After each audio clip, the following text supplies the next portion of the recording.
यदा यदा हि धर्मस्य ग्लानिर्भवति भारत अभ्युत्थानमधर्मस्य तदात्मानं सृजाम्यहम्। परित्राणाय साधूनां विनाशाय च दुष्टतां धर्म संस्थापनार्थाय संभवामि युगे युगे। Shrimad Bhagavad Gita. Hello, hi, and welcome back to my channel Angana. And I hope today's video is going to guide you a lot, will show you a new path of life. So I'll be explaining you something from Bhagavad Gita.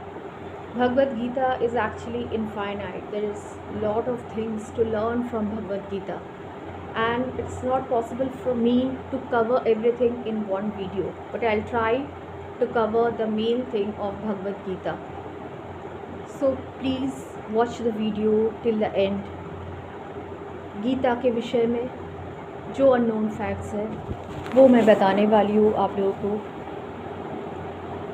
जो श्री कृष्ण जी के वचन हैं वो मैं आपको बताने वाली हूँ कि ये वचन उन्होंने क्यों कहा था। महाभारत एक जंग, पांडव कौरवों का जंग क्यों छेड़ा था, क्यों ऐसा हुआ। ये जो लाइन है, यदा यदा हि धर्मस्य ग्लानिर्भवति भारत, जब जब इस युग में अधर्म का सृष्टि हुआ, when there is a decay of dharma and there is a growth of adharma, तब तक भगवान डिवाइन द सुप्रीम पावर उनका जन्म हुआ एज ए ह्यूमन बीइंग। उस अधर्म को रोकने के लिए और धर्म की पुनर्स्थापना के लिए उनका जन्म हुआ है, श्री कृष्ण का जन्म हुआ है। उन्होंने धर्म को सामने रखा था। वो पांडवों के तरफ थे क्योंकि पांडव थे धर्म के तरफ। वो उनके बताए हुए मार्ग पे चलने लगे। धर्म के रास्ते पे चलने से उनकी जीत हुई और कौरव अधर्म के मार्ग पर चले थे।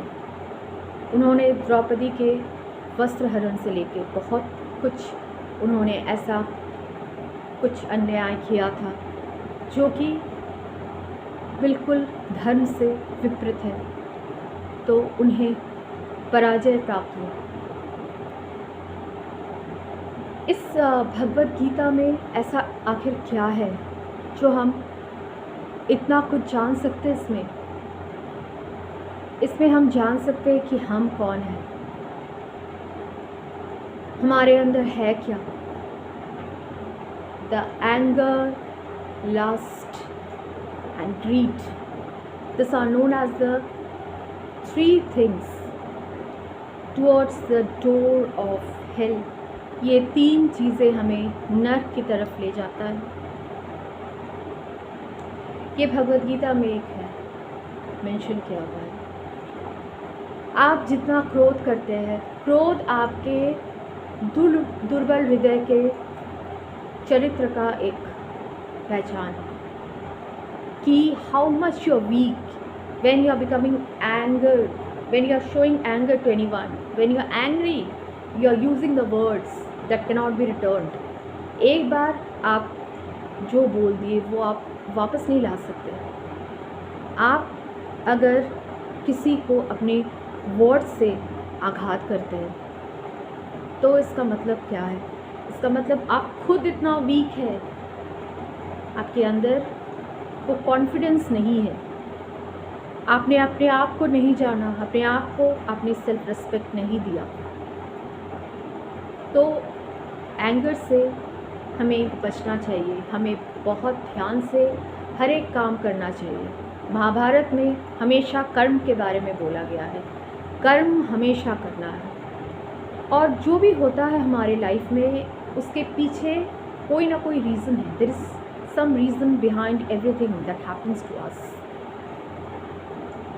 क्या हम लेके आए हैं, जो हम इतना अटैच्ड है सबसे, जो हम लेके आए हैं वो किसी और का था पहले, अभी किसी और का हो जाएगा। जब हमारी मृत्यु होगी दैट इज़ अनअवॉइडेबल। मनुष्य जन्म जब हुआ है तब हमें मृत्यु को स्वीकार करना होगा।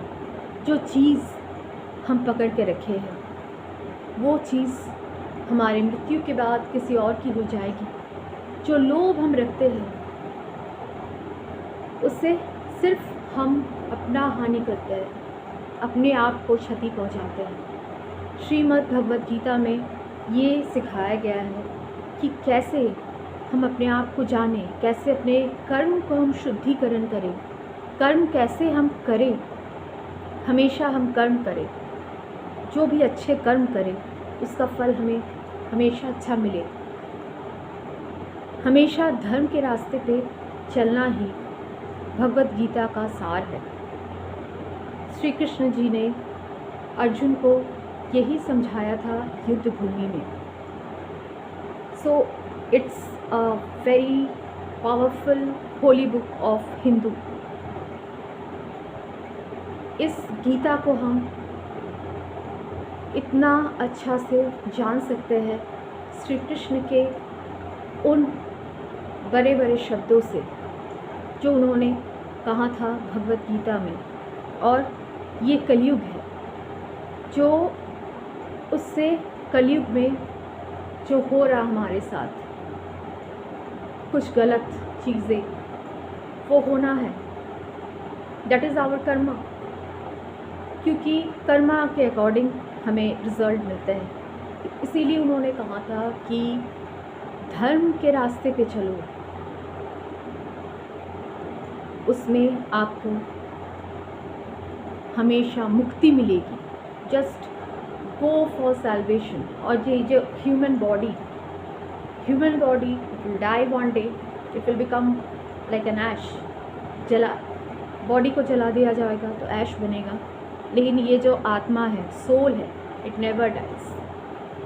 सोल तो भगवान से कनेक्ट होता है, वो कभी मरता नहीं है, वो हमेशा ये जो सोल है जीवित रहता है, वो अमर है।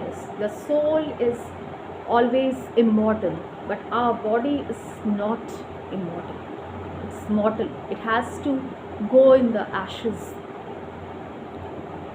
ये जो लोभ, लालसा, हिंसा, जेलसी, ये जो रखते हैं, इतने डिज़ायर रखते हैं, देखिए डिज़ायर होना है, ये धर्म है, ह्यूमन का धर्म है। विदाउट एम के हम जी नहीं सकते। लेकिन ऐसा कुछ नहीं जो और की ज़िंदगी को ख़त्म कर दे। आपके ऐसे कुछ लोभ से आप किसी और की ज़िंदगी को खतरे में ना डालें, ये डिज़ायर नहीं रखें। डिज़ायर ये रखिए कि कैसे हम अपने आप को और उन्नत कर सकते हैं, कैसे हम अपने आप को और जान सकते हैं, कैसे हम भगवान के साथ अपने आप को जोड़ सकते हैं। माया, लोभ, ईर्ष्या, ये सब बहुत कम क्षणिक की सुख है, ये तो मिट्टी में मिलना ही है। अब ह्यूमन बॉडी है, हम लोग इतने सारे डिज़ायर्स रखते हैं। एम होना चाहिए लाइफ में, लेकिन कुछ ऐसा एम होना चाहिए जिसमें दूसरों की भलाई हो, दूसरों को नुकसान नहीं पहुंचे, और आप समाज का उद्धार कर पाए, ऐसा कुछ आप सोचें। अगर आप श्रीमद् भगवद गीता पढ़ेंगे तो आपको वो नॉलेज मिलेगा, आप जान पाएंगे कि ये जन्म क्यों हुआ है, हमारा जन्म क्यों हुआ है, इस जन्म का क्या रहस्य है, मानव जीवन का क्या रहस्य है। भगवद गीता से आपका जो इनर पीस है, सोचने समझने की ताकत, वो बढ़ती है। अगर हम कोई भी डिसीजन नहीं ले पाते हैं तो हम श्रीमद् भगवद गीता का अगर पाठ करते हैं तो उसमें हमें ऑटोमेटिक आंसर मिल जाता है। कि हाँ ये सही है हमारे लिए, ये गलत है ये रास्ता हमारे लिए। हम बहुत कुछ जान सकते हैं, ऐसा कुछ जान सकते हैं अननोन फैक्ट्स जो शायद ही हमें कहीं मिले। For that reason it is known as one of the most powerful holy book of Hindu, Mahabharat. I am sorry, माफ़ी चाहती हूँ। श्रीमद् भगवत गीता, गीता से बड़े कुछ नहीं। गीता में है सब कुछ, जीवन का संपूर्ण सार है इसमें जीवन के हर कण कण में, जीवन के हर दर्पण में आप गीता को अपने लाइफ से हमेशा आप लिंक कर सकते हैं। गीता के साथ अपने लाइफ को जो आप लेके आए हैं वो आपका हमेशा के लिए नहीं है, वो किसी और का हो जाएगा कल के दिन। उससे पहले वो किसी और का था। तो ये कुछ रहे अननोन फैक्ट्स गीता की। अगर हम गीता हर दिन पाठ करते हैं तो इससे हमें मन की शांति मिलती है। हमारे अंदर जो द्वेष, ईर्ष्या, जलन, इस सब की भावना धीरे धीरे समाप्त होने लगती है। हम धर्म को जानने लगते हैं, हम धर्म की एक एक चीज़ों को फॉलो करने लगते हैं। हम उन चीज़ों से अपने आप को डिटैच करते हैं जो हमें नेगेटिव करता है, जिससे हम नकारात्मकता की तरफ जाते हैं, जो हमें डिस्ट्रॉय करता है। उस चीज़ से हम दूर जाते हैं। भगवान से हमारा कनेक्शन होता है सीधा सीधा भगवत गीता के माध्यम से। कुछ ऐसा उसमें फैक्ट्स लिखा है जो स्वयं अपने आप में महान है। It's great. सो इस वीडियो में मैंने कोशिश किया है आप लोगों से कुछ ऐसे अननोन फैक्ट्स बताने का गीता में जो है, जो कि एक बहुत पावरफुल हिंदू होली बुक है, जो मैं रिक्वेस्ट करूँगी कि आप लोग ज़रूर एक पाठ श्रीमद् भगवत गीता का अवश्य कीजिए हर दिन। इसमें आप बहुत कुछ सीख सकते हैं, बहुत कुछ आप जान सकते हैं। अपने अंदर की आत्मा को आप जान सकते हैं कि क्यों आए हैं हम इस लाइफ में, हमारा क्या पर्पस है इस लाइफ में आने का। ये शरीर तो एक दिन चल जाना है, इससे होना है, बस आत्मा ही रहना है। तो मैं आशा करती हूँ ये वीडियो आप लोगों को पसंद आया होगा। मैंने कोशिश की है कुछ फैक्ट्स आपको बताने का श्रीमद् भगवत गीता से। Bhagavad Gita is infinite, as I told you in the starting of this video. ये ना ख़त्म होने वाली एक होली बुक है, इस पर बहुत कुछ ऐसा जो हमें नहीं पता। मैं कोशिश करूँगी और भी वीडियोस लाने को भगवत गीता के ऊपर। तो आज का वीडियो अगर आप लोगों को अच्छा लगा तो मेरे चैनल को आप प्लीज़ सब्सक्राइब कर लीजिए and hit the like button and press the bell icon so that whenever I post any video you get the first notification. Thank you so much and God bless you all.